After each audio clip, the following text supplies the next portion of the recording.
got a bunch of questions and not that much time. So you guys have both made people laugh tremendously, belly laughs, really entertained millions of people around the world.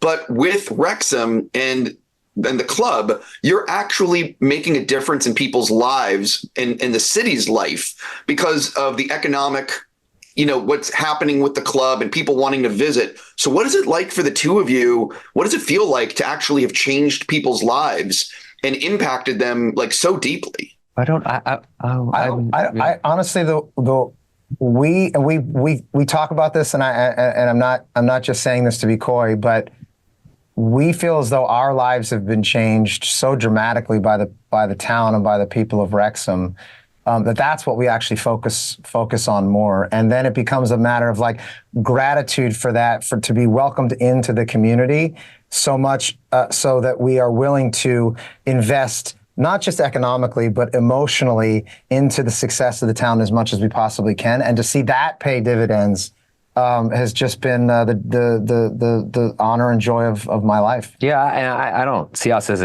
a catalyst for changing people's lives there. I do think that what we've really only done is show it. We've spotlighted it or had an opportunity really to allow other people a little insight into this town. But the thing that I think is so moving for folks, not just in Wrexham, but all over the world, is that story is it's the story of people in Akron, Ohio, Scranton, Pennsylvania, Regina, Saskatchewan, these smaller market working class towns that, life isn't black and white. Life is pretty nuanced and pretty challenging at times. So one of the things is you are always trying to expand the race course, and I know you're doing construction now. What do you want to tell people about building in where you're building versus, say, building in Los Angeles? Because there seems to be a little bit of a slowdown over, you know what I mean? Yeah. It is definitely a comedic point of consternation in the show, how often we're running up against bureaucracy. And of course, like safety concerns and things like that.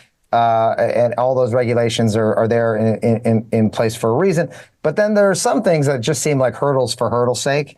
And it's a lot harder to build in the UK than I've found almost anywhere else in the world. Yeah, I think the thick buttress of bureaucracy is the biggest fucking problem. And it's I live in New York, Rob lives in LA, where construction is very different in as much as they will charge you $10 for every $1 you spend.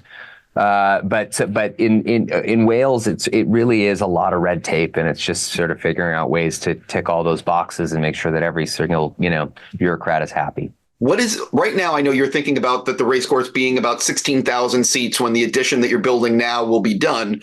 As the team, God willing, keeps growing and gaining, you know what I mean? What is the goal in terms of seating at the race course? Are you thinking one day it could be 20,000, or do you think 16,000 is like a great number? We have a plan in place right now that would eventually work from stand to stand. So eventually you get all four sides. And it's hard to say for sure, but we think we could get between 45 and 55,000 people in there. Oh, wow. So like hardcore expansion. Like the whole town could come to the game. Got it. When you think about all the goals that have been made under your stewardship, do you have an actual favorite? Is there one that will always, like when you think about goals, is there one that you're like, oh my God, that's the one? Oh, we have a pretty comprehensive mission statement, all of which is still to this day our North Star. With Wrexham, I don't know. Is there one in particular? I think if the assumption is that we're doing it the right way, which is the way that we hopefully back up consistently in the mission statement, that getting to the Premier League is the ultimate goal, and staying in the Premier League and staying sustainable. But again, that's only assumed that we're doing it in a way and a fashion that the community supports. Because there are all sorts of ways to succeed, and we feel as though there's only a few paths that we feel would be ethically viable to do so. When you think about, people ask me on Twitter, what is the plan for Wrexham's exhibition tour this summer? Do you know? It's taking shape right now. It's taking shape right now, but it's happening. Right. Okay. So you're literally debating it as we speak. Yeah, we're just figuring out where and when. Yeah, we're locking in dates and stadiums and teams right now. How do you handle? I've watched the show every episode, and I've seen your social media. I know you guys lose your shit at the matches, just like any fan. But it has to be crazy to be the owners and watching your club. You know what I mean? Like, how do you handle that pressure of you're the buck? You know what I mean? Like it goes to you.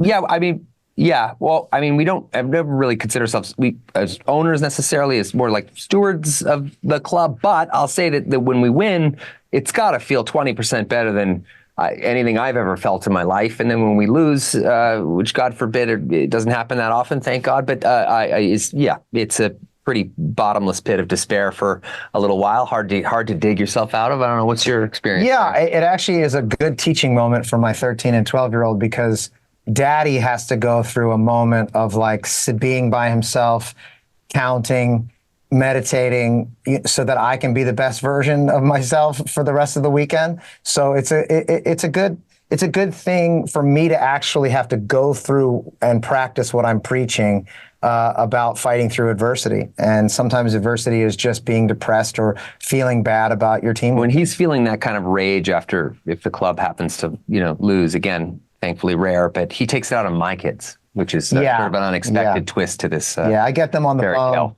across the country, and just starts lowering self-esteem. Yeah.